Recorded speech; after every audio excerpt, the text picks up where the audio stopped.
Hello and welcome back to another episode of the Mark Moss Show, where we talk about each and every week the decentralized revolution. Of course, whatever that means, right? I'm talking about the way the world is changing. It swings back like a pendulum, swinging from centralization to decentralization on a 250-year time frame. If you want to know why the world seems like the whole thing is breaking apart, from China to Taiwan to Russia, Ukraine to Africa to America to Canada, if you want to know why, it's because that the pendulum is shifting.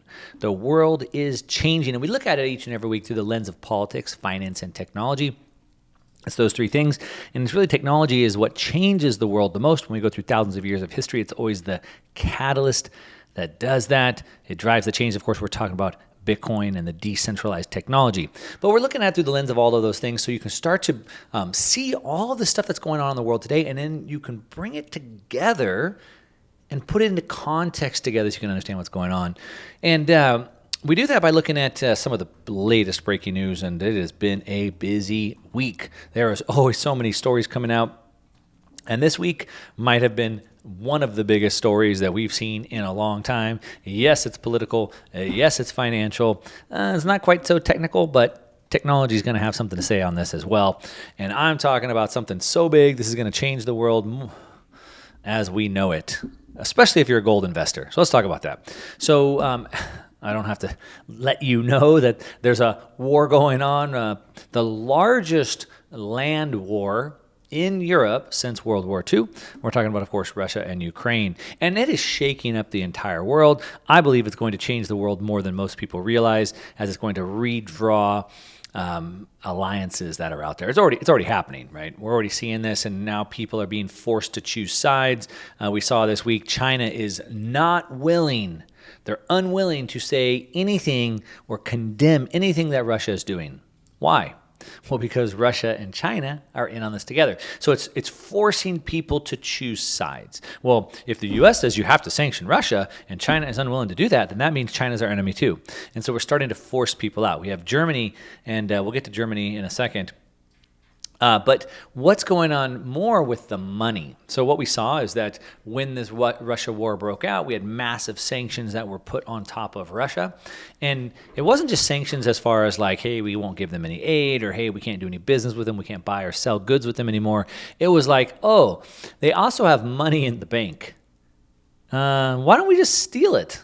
Yeah, that sounds like a pretty good idea. I mean, they're bad people, right? Let's just steal their money. I guess all's fair in love and war is what they say. And Russia had their money. Now, Russia and China have been de-dollarizing for a long time. The dollar is the reserve currency of the world, right? And so they've been de-dollarizing. That means they've been moving away from the dollar for a long period of time. So they had all their money in the bank, but it wasn't dollars. It was in a bunch of different currencies.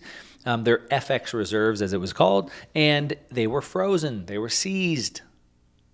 Wasn't a good deal for Russia. They lost their money, but Russia still had commodities. They still had oil. They still have gas. They still have gold, things that people actually really want. Money is just a way to get those things, but Russia had things that people want. So this has been playing out. But it's put a lot of strain into the financial system, because if Russia, one of three global superpowers with nuclear weapons, can have their bank account seized, what hope does any other country have? And the answer is none. The answer is none. If you're a tier 2, tier 3 nation, you got no chance. Your money's going to be taken anytime that somebody wants it. And it happens all the time. Venezuela had over a couple $1 billion of their gold seized by the UK vaults. The U.S. seized Afghanistan central banks, $7-8 billion from them. We'll just take that. We need $8 billion. Up, $2 billion in gold. Well, yeah, we'll take that as well.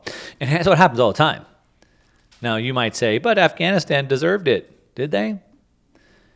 If you live in Afghanistan, did you deserve to have all your money taken?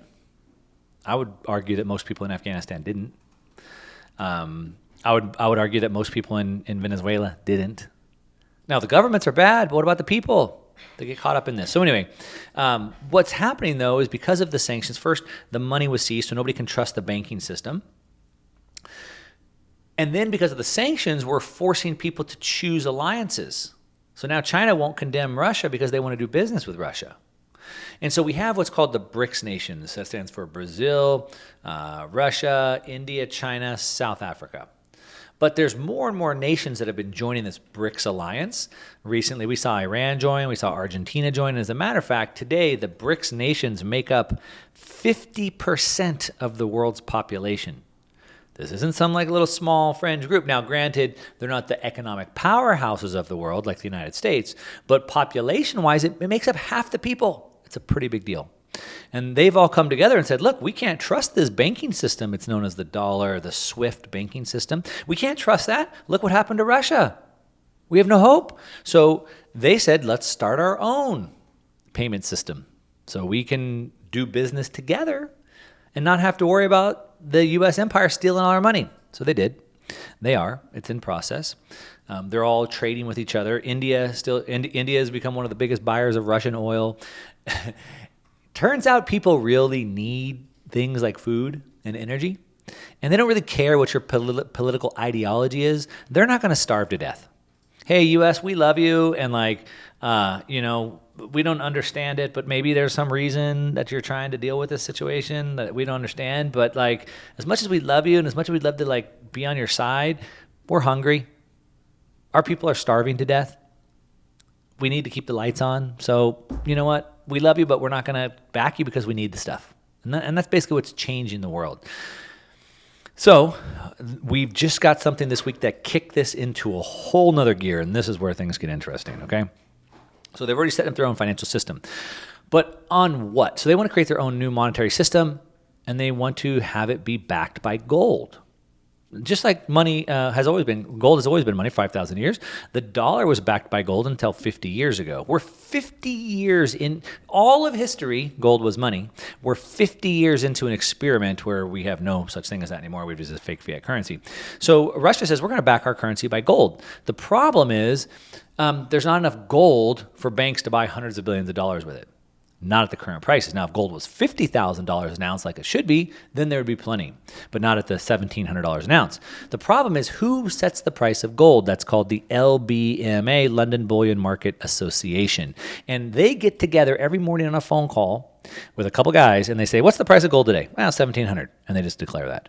There's no free market. There's no open market for that, and they want to change that. Moscow World Standard, MWS, will become an alternative to the London Bullion Market Association, which systematically manipulates precious metal markets to depress prices. Russia's finance ministry says this new independent international structure is necessary for normalizing the functioning of the precious metal sector, and its creation is critically important. So they don't want to just come up with a new financial system, like get rid of SWIFT.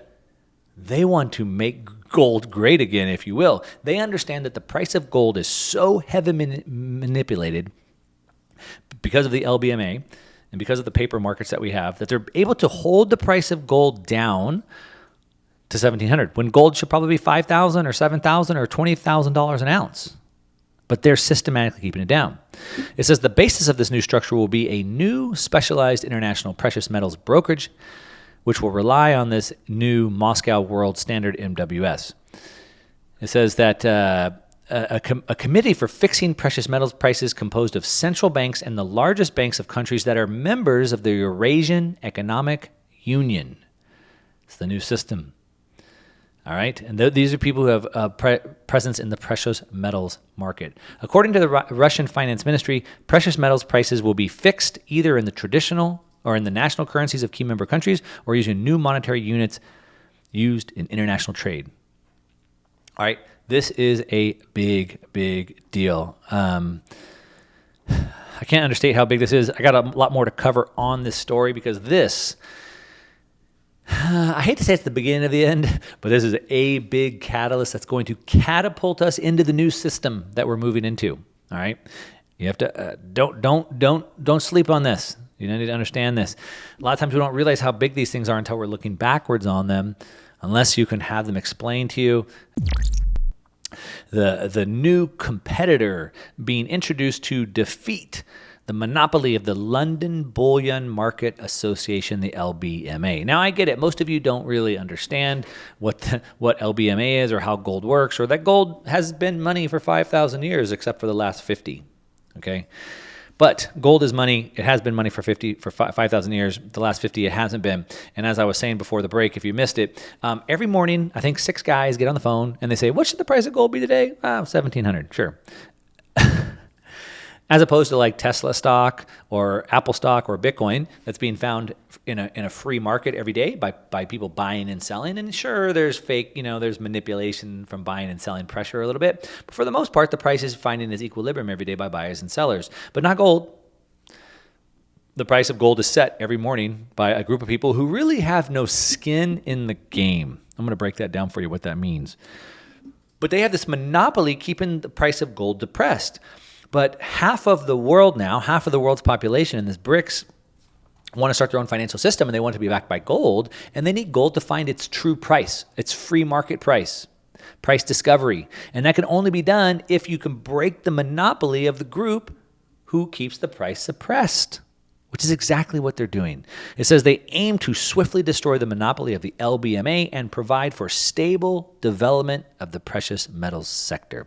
Stable development. What does that mean? Well, it's tough for gold miners to continue to mine gold out of the ground and process it and pack it and ship it when it's only 1,700. But inflation has gone up so much, it costs those gold miners a lot of diesel fuel and Caterpillar tractors and labor, but the prices have gone up so much, but the price of gold hasn't. So there's no stable market for that. It needs to find its true value, its true market price, its true equilibrium.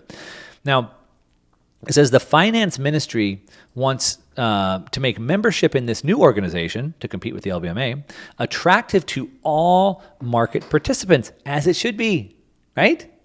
Market participants. If I'm a nation and I produce gold, then I should have some participation in this. Unlike the LBMA, the London bullion market. How much gold does London produce in the world? Oh yeah, that's 0.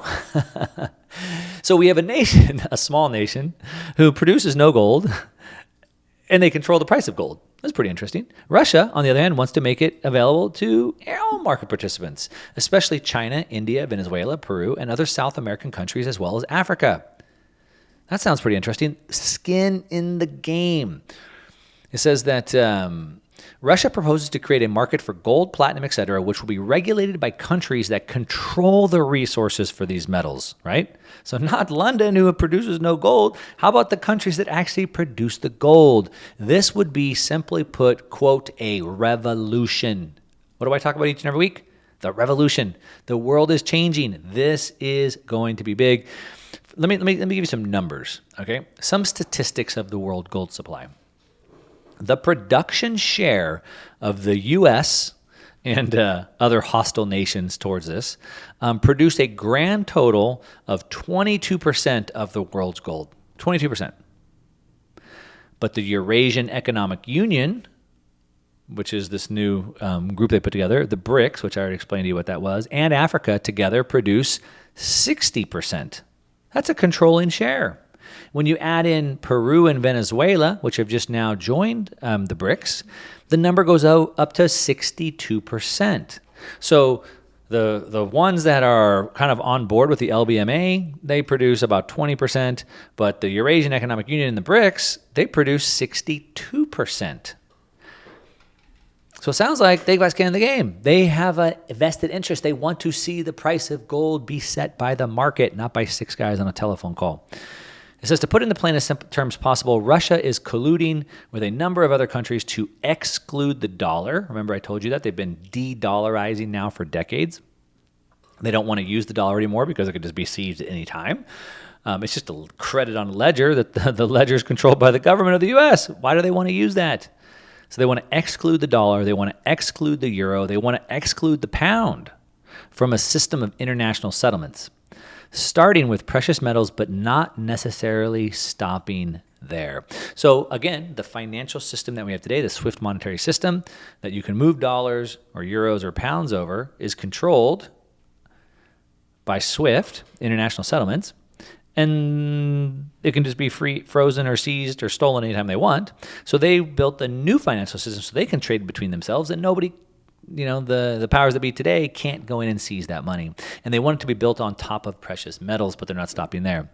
So it says, for example, Russia has a fixed price of gold in rubles, which works out to $2,447 per ounce of gold. So Russia says, hey, if you use our currency, we're backing it by gold. At any time you want, you can take these rubles and go exchange it for gold at $2,447 per ounce. So that's how it used to work in the U.S. Up until 1933. It was 20 US dollars would equal 1 ounce of gold. Anybody with these US dollar papers could go to any bank and they could say, here's 20 of these dollars, give me 1 ounce of gold. Then after gold was seized in 1933, it got revalued to $35 an ounce. So then with $35, I can get an ounce of gold. So they want to back it. They want to back it and they want to say it's worth 2,444 ounce. But the LBMA today says it's only 1,737. So which one sounds better, right? Obviously the higher one. And I believe, as this article states, the news breaking here states that the days of the LBMA's ability to drive down gold prices using paper gold manipulation appear to be running out. It's a big deal because this could break the grip of this international, the SWIFT payment network, the dollar network as we know it. So first, by getting rid of the LBMA's monopoly, by creating a competing agency, we can allow gold to find its true market price. Okay, we could see gold hit $2,000, $5,000, $10,000 an ounce, like real quick. Like that could happen. Like if you took all the money in the world and divided by all the gold, it should be at least $50,000 an ounce. Okay, so first we break that. Then we start to find out what are these new assets that people want to invest into. This is a big deal. Don't sleep on it. These are the things that we'll look backwards in history and we'll say, that was the piece that changed things. If this works out, we'll see. It's not guaranteed. And one of the things that we can see in a transition like this, one of the things that happens at this final stage is something called a witch hunt. And the witch hunt is basically going after people who are, leaders or esteemed people or institutions and destroying them, attacking them. And we're starting to see this starting to happen really, really quickly and for good reason. A lot of the reason is because these agencies have what we might say jumped the shark, right? They acted way too fast. They knew that they were doing was gonna destroy trust. It was gonna destroy the way that we view them, but they did it anyway. And one of those agencies this week came out and has had to announce just as much. Of course, we didn't need their announcement. We've already known that. But in my opinion, for them to come out and announce it was a pretty big deal. And I'm talking about the CDC, the Centers for Disease Control. The CDC, which supposedly was the experts that we trusted their science. And they set the policy for the entire world. If your job was essential, if you could work, if you could travel, all of these factors, the CDC. The CDC came out and said that they are going to de-emphasize science and prioritize communications in a complete post-COVID overhaul. So they've come out and said, we get it. We get it. You guys don't like us. And we understand because we completely mismanaged this whole thing. We did a horrible job, and so we get it. But you know what? We're gonna revamp everything. Like we'll get it better next time. It was kind of like oops, I'm sorry. We ruined your lives. We made a mistake. Just give us another chance and we'll be better. That's basically what they're saying. Let's break it down a little bit. So the Centers for Disease Control and Prevention, CDC Director Rochelle Walensky proposed a wholesale restructuring of her agency in a meeting Wednesday after an external review of its organizational process during the last pandemic. So too much scrutiny. People are coming. Lawsuits are being filed. Lawsuits are being won. As a matter of fact, I saw this week, I believe it was a class action lawsuit. I think it was against United Health for mandating vaccines, and they won. A judge awarded them $10 million for having that mandated. That is going to open up the floodgates, because what happens is you have court precedents, and once a court decides one thing, then that basically means courts will probably continue to decide that way until that gets overturned at some point. But now that opens up the doors. If you were forced to take something that you didn't want to take, then you probably can sue your employer and get a lot of money. A group just did. They just got $10 million this week. It's a big deal. And it's going to get more and more scrutiny. We're seeing these Pfizer reports, these papers come out each and every week. The latest reports came out this week. They said it was going to take 75 years to release their trial papers. And then the judge said, wait, whoa. No. You're mandated. I think it was now they're forced to release 88,000 pages, some random number, 88,000 pages per month. So every month they dump more of their test results. Each month they dump more and they dump more. And for the sake of my show not getting shut down, I'm not going to tell you what the data dump said this month. But let me just tell you, it had to do with what their own test results proved to them would happen if they gave it to pregnant women. And I'm not going to say it because I don't want my show to get shut down, but I would encourage you to go find the answer to that question. Their data showed what would happen if they gave it to pregnant women, but they did it anyway. So anyway, there's all this scrutiny happening. Lawsuits are getting awarded. $10 million got awarded this week. They scrutinized the CDC, and she said, okay, we get it. Quote, we did not reliably meet expectations. That's her word. That's an understatement, I would say. That's an understatement. She went, and all this scrutiny that's happened here, she said, for 75 years, we've been preparing. The CDC has been preparing for this. And in our big moment, our performance didn't reliably meet expectations, Walensky said. Again, an understatement. Dr. Cody Meisner, the head of the Division of Pediatric Infectious Disease at Tufts University and an advisor to the FDA's vaccine panel, said, quote, how is she going to be able to clearly think outside the box if she's the person who got us into this position? So she's saying, hey, look, I get it. We made a mistake. We've been preparing for 75 years. The time you really need is we screwed this up. But don't worry, we're gonna fix it. We're gonna overhaul, a wholesale overhaul is what she said. And he's like, wait a minute. She's the one that got us into this situation in the first place. How's she gonna think outside the box? There's no way that she can. The review found that the agency was too slow in publishing scientific findings that could be used to guide public policy, like obscuring all the data. There was no data sets. Now look, I'm not a statistician by trade. I'm not a statistician. But I know a couple things about data. I mean, I do study financial data. It's been my career. I run businesses. I can understand how that works. It's data. It's not that hard to understand. And a couple of things you have to understand is you need sample sizes. You need clear different groups so that you can run proper samples and things like that. And we get none of that. There was no data. And the data that came out was completely muddied. It was impossible to do any kind of stats on it because the data was so bad. It's horrible. So they were too slow in publishing scientific findings. Yeah, they mishandled that completely. Quote, to be frank, we are responsible for some pretty dramatic, pretty public mistakes from testing to data to communications, she said. She's admitting it. Hey, hats off to her, Walensky. She's at least admitting it. We're responsible for pretty dramatic, pretty public mistakes from testing to data to communications, she said. She gets it. Oops, I'm sorry. 2.5 years, we ruined your life. We messed up, but we'll try better next time. That's kind of what it looks like. But, again, this isn't over by any part of your imagination. It says, perhaps the biggest problem with the CDC's proposed change is that now the American public has lost trust. When you lose trust, you don't get it back. Right? That's something that's gone.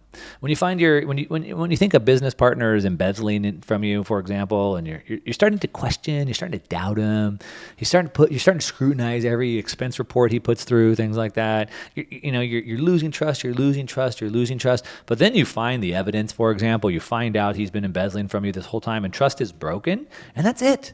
It doesn't come back. When you find out your spouse has been cheating on you, it typically ends up in divorce. Like, this trust just doesn't come back. And that's the problem. I appreciate the apology, but it doesn't look like it's coming back, and that's what they're saying. Now, of course, never mind that. Never let an emergency go to waste. It looks like the Biden administration is not going to lift the emergency declaration that we're still in. It's set to expire October 13th. They vowed to give us 60 days notice if they were going to withdraw it or pull back the emergency, and that date has passed. So never mind any of this. Apparently, we're still in an emergency. And of course, why wouldn't we be? That's how they get all their extra powers, or at least so they think. Anyway, hopefully that makes sense. Again, this is part of the decentralized revolution. We're starting to see that our leaders, our idols, they're falling from public favor. It's all part of it. You're listening to the Mark Moss Show. We're talking about the decentralized revolution. I'm giving you the play-by-play. I got a lot more big stories. I got a couple really, really big ones. One I'm worried about. What we're seeing is both, right? We're seeing more centralization, right? More crackdown on energy use or fertilizer use or farmers or freedom. But then we're seeing the pushback on that. So that's kind of where we're at right now. So we're seeing a lot of protests standing up to the kind of last death grips that the centralized world is trying to have on us. So unfortunately, in my opinion, things continue to get worse for a couple of years before they start to get better. It's not doom and gloom, it's hope, but it's reality too. And one thing that really worried me today, and it's been worrying me for a while, but this one really kicks it into gear. So we've seen throughout the world that, and I talk about this often, Henry Kissinger, previous head of state of the United States, a globalist, he said that control the food, you control the people. Control the energy, you control the continent. Control the money, control the nation. So those are the attack vectors: food, energy, money, and that's what we see under attack today, right? So we see food's under attack, right? So in Sri Lanka, they said, hey, you can't use fertilizer anymore. Then it crushed the farming. Farmers couldn't make any more money. They couldn't export any crops. The tea crop dropped by 50%. They had no money, and the whole country fell apart. Country's done. The prime minister's palace got overran. They're swimming in their pool. But, just because you touch the stove one time and burn your hand doesn't mean you shouldn't try it again. And that's exactly what happened. Now we have in Holland. What are they doing? At a time when the UN says almost 1 billion people could starve to death, we should be trying to get more food to the world, but they're trying to get less food. So in Holland, they're cracking down on the farmers. You can't use your fertilizer. Same thing that happened in Sri Lanka. You have to cull your livestock. You have to reduce your the cows. We don't have any more red meat. You can't grow food anymore. It's not just happening there. Same thing happened in Canada. Same thing happened in New Zealand. So remember, first the food. And that's where we're at today. Of course, then we have the energy. We can talk about that, right? Germany is dimming the lights. The U.S., Biden's been attacking the oil energy sector, on and on and on. And then we have the money. We can talk about that, central bank digital currencies, et cetera. But back to the food for a minute. So we see it happen in Sri Lanka, New Zealand. We see it happen in Holland. We see it happen in Canada. It's happening all over. But what about the United States? What about the United States? And this one is where I start to get scared. Now, a little bit about me, if you don't know. I have recently, as of this year, I picked up what I consider a ranch in Texas.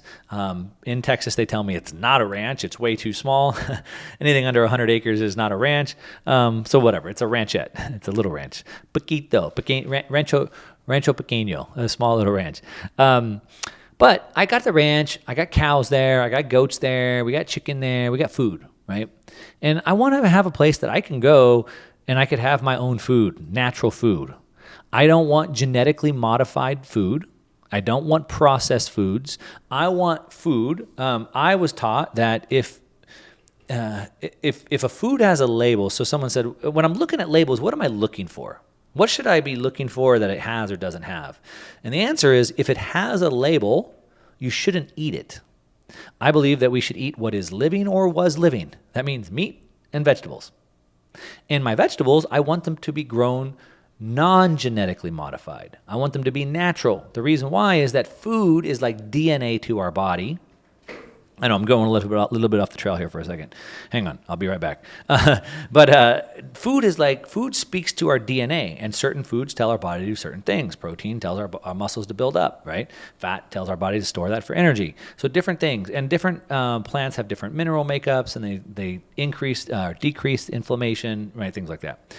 The problem is when you genetically modify that, and then you put that in your body doesn't recognize that program. And your body has an error. I can't read it. And it starts causing all kinds of problems. When you start taking your animals, you start pumping them full of genetically modified food, then their bodies don't recognize it either. And then you start pumping them full of hormones and steroids, et cetera, and that food doesn't grow good either. So I want my food to be natural, like God intended it to be. I want my fruits and vegetables to grow naturally. I want my cows to graze on the grass that I have, and I want to eat those.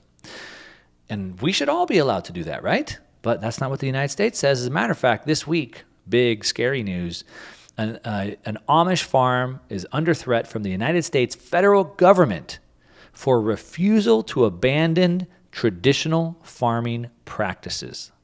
So if you're not familiar with the Amish, it's a small subset, a small religious subset in the United States. They believe that they should live on the land as it was intended.